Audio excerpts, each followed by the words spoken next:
What's up everyone, this is Ryan here with Keywater Sports. I'm going to show you guys real quick how to convert from a standard continuous harness into a deluxe harness. Whether you want to do it on one side or both sides, the process is still the same. So basically what you need to add with you, or have with you, 2 tri-glide non-serrated to pass the webbing through, the buckle itself for 2-inch webbing, as you can see here, and also a smaller, same width but thinner webbing to be able to create a pull tab for the quick adjust side. And if you don't have this, let us know. We do have it in quite a few different colors. Of course, scissors, lighter, and then something to smash the ends of the webbing so it's a nice clean burn at the end. Okay, so fraying doesn't occur. So let's rock and roll. So first thing we're going to do is figure out the length that we need. So typically, since we're going to cut this off and then we're going to end up bending back, the buckle is going to attach in somewhere just below the chest or the pectoral muscle. So what I normally would recommend doing is to unthread the waist a little bit, give yourself some extra, and we can always hide excess webbing on the back side under the main strap. So we'll go ahead and just pull out some of the waist. Obviously I set this up for the demonstration purposes, so figure out how much you need.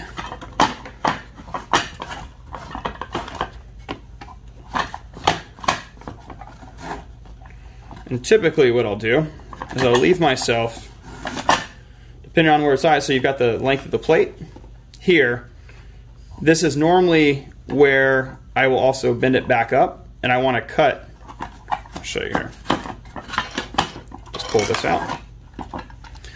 I typically will want to cut back to where it hits the actual D-ring. Like I said, if we end up needing less as we pass it back through, we can always send it this way and then just cut off the excess. But you don't want to get into a situation where you've cut off too much and then you have to re-web the entire thing. So I'm going to bend to the bottom of the plate, as you can see, where my D-ring was set, and then this is where I'm going to cut.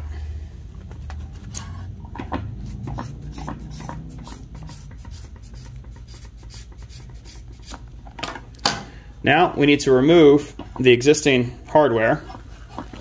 You can leave that tri-glide at the top.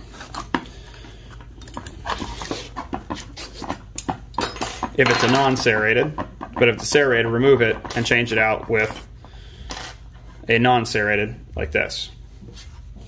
And what we're going to do is we're going to send this tri-glide all the way up to the plate at the top in here, and this is what's going to catch the excess webbing.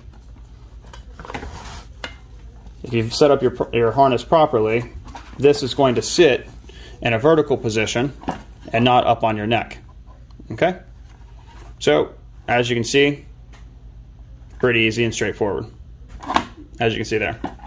Now we can put our normal D-ring back on.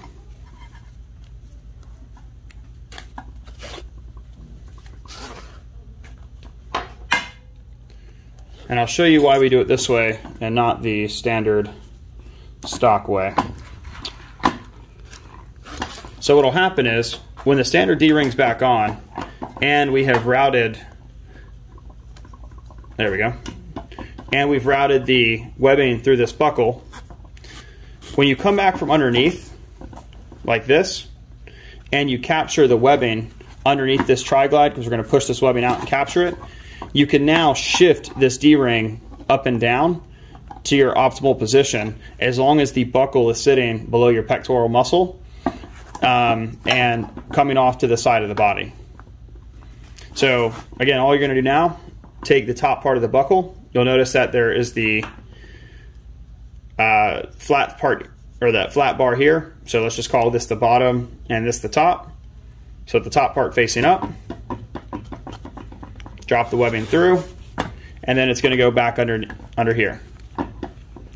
This is where you need to figure out, basically you can put it on or have somebody help you and figure out exactly where to go ahead and just feed this part through and make the adjustments. Okay? What'll help too, which I'm going to do now, is I'm going to go ahead and burn this, flatten it, and make it easy to pass back through this glide. So these are just some lead ingots that I made to make it nice and easy. Trim off the excess. Now you'll notice that this is a blue webbing. This is webbing that we have manufactured here at a key, but you can use any 2-inch webbing for your project as long as it's at least 1 millimeter thick. And all I'm doing is just beveling the edge just a little bit here.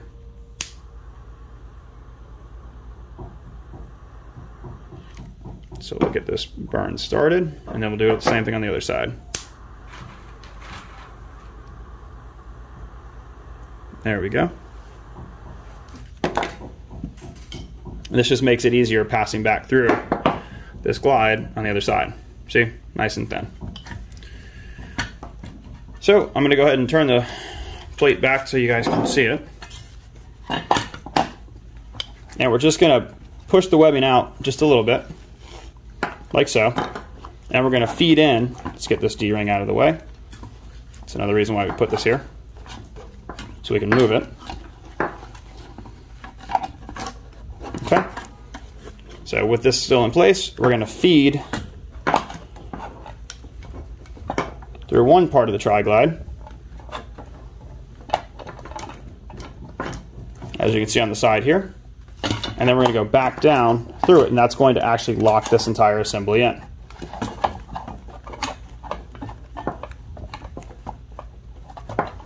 Just like that.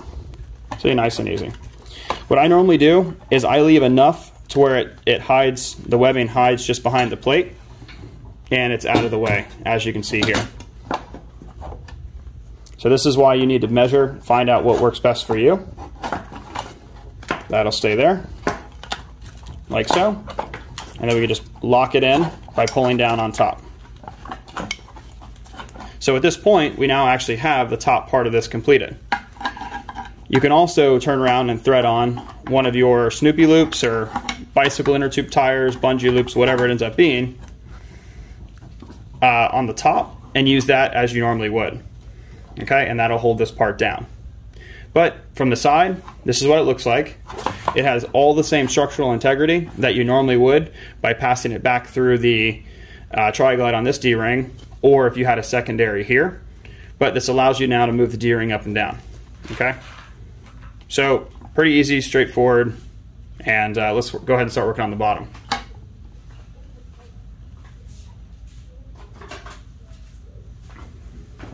Might as well show you the wonderful branded XDEEP ones.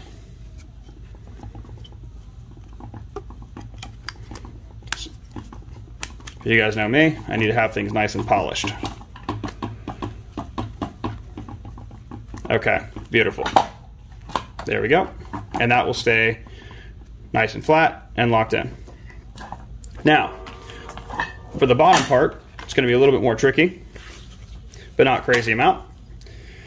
Make sure that your buckle, there's two more sides on this one. So the top side of this guy will be, it's just called a ladder buckle, where you lift up and it will loosen, okay? So what I do is I actually will go ahead and fit this in its proper orientation, and now I can start to route the pull tab. All right, this is what we pull on to basically tighten it down. So we're gonna feed it from the bottom. I'll give you guys this view here, like this. And then back down the top, and that's how this will secure. So go ahead and just pull this and make it as loose as possible, so that way we can work with the tag end of it, okay? On the plate side, we're gonna come through the bottom here where the Y crotch goes, as well as where we would normally feed the webbing on that single continuous, like this, okay? We're going to take another tri-glide and we're going to route it. So if everything's flat, we're going to go from the bottom back down. So go up then down, and it will lay flat with the tri-glide in the uppermost position, just the same as all the buckle. Okay? Give yourself some space here, because this is also where we can adjust just how high or low this will ultimately sit, depending on how loose or tight you enjoy your setup. Now, we're going to do a 1/2 twist out. So put your hand on it, half twist 90 degrees, and we're going, the tri-glide, the metal is going to face to my left, okay? That's where we're going to start through the bottom hole at the crotch, and then back through the next hole in the plate. We can now take the webbing, you can bend like this and create a gap in between, as you can see. You can pass through the one side and then back down again. Just going to bend the webbing, make the gap, and we can lock and secure this in. At this point, we actually have completed our transition from a single continuous to a deluxe style harness. Add your Snoopy loops or your bands, as many as you want, and you're good to go. Just like that. When you go to put your waist on, so let's say that you've got your your waist here, you're just going to route it through the same way you normally would. At this point, I'm going to start on the top hole and work my way down.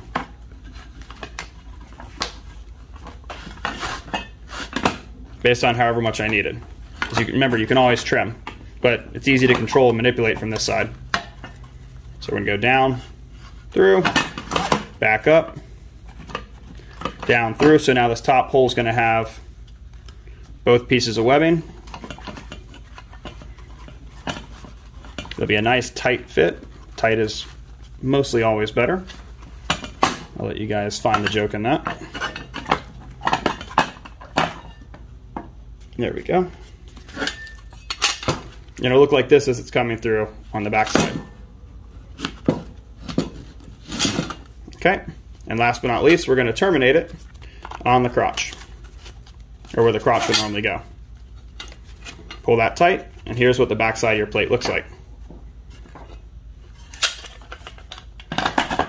And that leaves the Deluxe. It routes back over to form the waist, and then you'll just do the exact same thing on the other side. For any excess at the bottom here, you can just cut it and trim it off. I normally just trim right to the bottom of the plate. And then I'll burn. So it's a nice clean setup, and this part is sitting up against your back, but again, you don't have to be too special on the burn, just so it doesn't fray on you.